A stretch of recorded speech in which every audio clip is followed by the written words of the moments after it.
So right now we're down in a dungeon area, and we're still on the area outside the city, which is considered the Christian Zion. And we're in the basement, the lower level of a place, sacred place known as a dungeon, which could have been one of the places where Jesus was kept after they arrested him in the Garden of Gethsemane. And so when we read in Matthew chapter 26, beginning verse 57, those who had seized Jesus led him away to Caiaphas, the high priest, where the scribes and elders were gathered together. But Peter was following him at a distance as far as the courtyard of the high priest.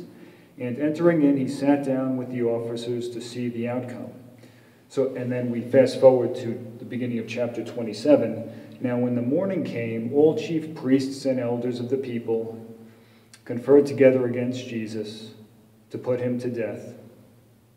And they bound him and led him away and delivered him to Pilate, the governor. And so what we have here, essentially, is Jesus spent a night in a dungeon or in prison somewhere. It could have been here. It's also believed that Caiaphas' house might have been a little further up the hill, maybe about 2 or 3 minutes from here. They're not sure. But what we do have is a glimpse of what an ancient dungeon would have been like. And it is likely that Jesus could have been kept down here. And so what we have is Psalm 88, and these could have been the words that Jesus was thinking, and in a way this could have foreshadowed Jesus' words when they were penned in the Old Testament. And so as we walk around quietly, I'm going to show you the different dungeon cells with the ropes and everything they would have looked like. And I'm going to slowly read Psalm 88 that we can reflect on, just understanding that this could have been a very darker place. We have electric lighting here, but this could have been very dark and reminiscent of the place where Jesus might have prayed Psalm 88 the night before he was crucified.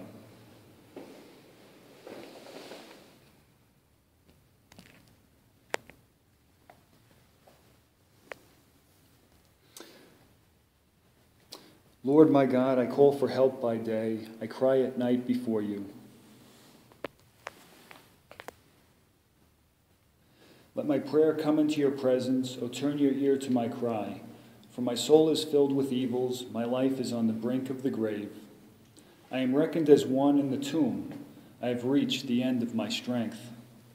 Like one alone among the dead, like the slain lying in their graves, like those you remember no more, cut off as they are from your hand.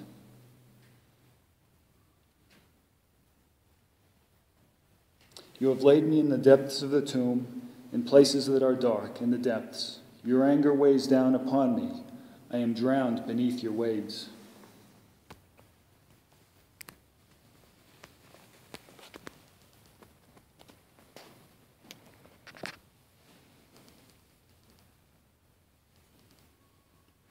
You have taken away my friends and made me hateful in their sight. Imprisoned, I cannot escape. My eyes are sunken with grief. I call to you, Lord, all the day long. To you I stretch out my hands. Will you work your wonders for the dead? Will the shades stand and praise you? Will your love be told in the grave? Will your faithfulness among the dead? Will your wonders be known in the dark?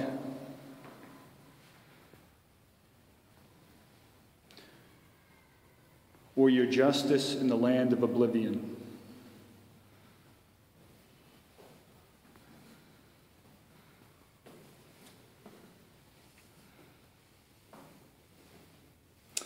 As for me, Lord, I call to you for help.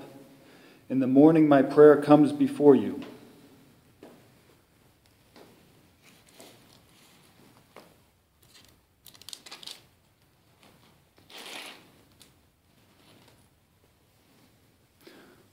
Lord, why do you reject me? Why do you hide your face?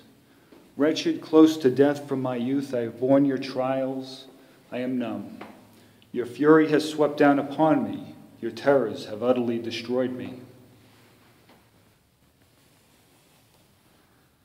They surround me all the day like a flood. They assail me all together.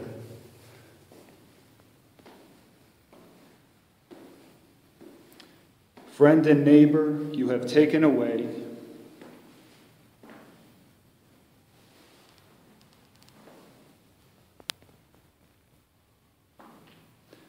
My one companion is darkness.